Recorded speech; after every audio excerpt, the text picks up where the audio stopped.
The email in my spam folder said, "Your sister didn't die in that car accident." I'd spent 22 years believing she was dead, but 3 years after my mother died, a dying nurse sent me that email. And what I discovered made me realize my entire life had been built on a lie. And the worst part? By the time I learned the truth, it was too late to do anything about it. Stay tuned to find out what really happened. And hit that subscribe button. My name is Jennifer, and my sister Emily died when I was 8 years old. At least that's what I'd been told. Car accident. She was 16, snuck out with her boyfriend's car, wet roads, lost control. I remember my mother sitting me down, her face blank, telling me Emily was gone. Closed casket funeral. My mother never cried once. For 22 years, that was the story, except my mother never really moved on. She just carried something heavy I could never name. 3 years ago, my mother died. Heart attack.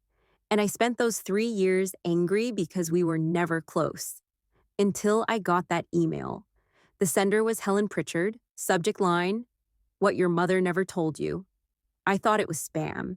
But it was the anniversary of my mother's funeral. I was drunk on cheap wine, and I opened it. "Your sister didn't die in that car accident. I was the nurse on duty that night. I need to talk to you before it's too late for both of us." She left an address, a nursing home 40 minutes away. What would you do? I went. Helen Pritchard was 79 and dying, stage 4 cancer, weeks left. She'd spent them tracking me down because she couldn't die with this secret. "Your sister didn't die in that car accident," Helen said. "She was alive when they brought her in." My blood went cold. Emily was brain dead. The doctor said even if she survived, she'd never wake up.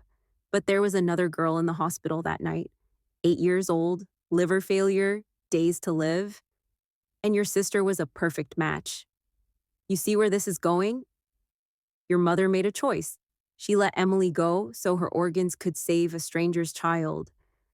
My mother decided to let my sister die to save someone we'd never met. But here's what broke me.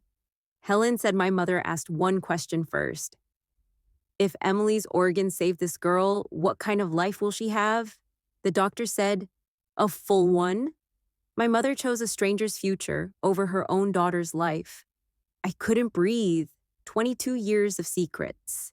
Then Helen pulled out an old folder.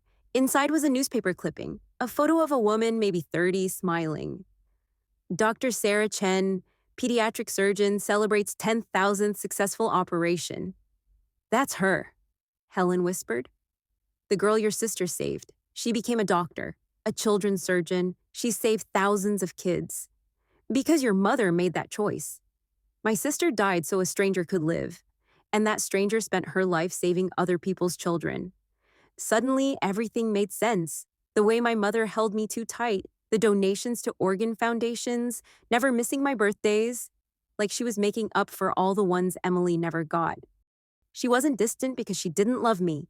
She was carrying the weight of an impossible choice. I left with Dr. Sarah Chen's phone number. Helen had tracked her down but never called. That's your place, not mine. I sat in my car for an hour staring at my phone. Too late to tell my mother I understood. Too late to ask why she never told me. Too late to change the last 3 years. But maybe not too late for one thing. I called Sarah. You don't know me, but 22 years ago, my sister saved your life. I think it's time you knew her name was Emily.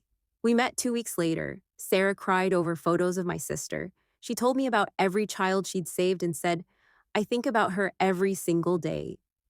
Helen died 3 days after our conversation. Before she did, she said, the truth appeared too late for your mother, but just in time for you. She was right. If this story hit you, smash that like button and subscribe. Comment below. Would you have made the same choice? See you next time.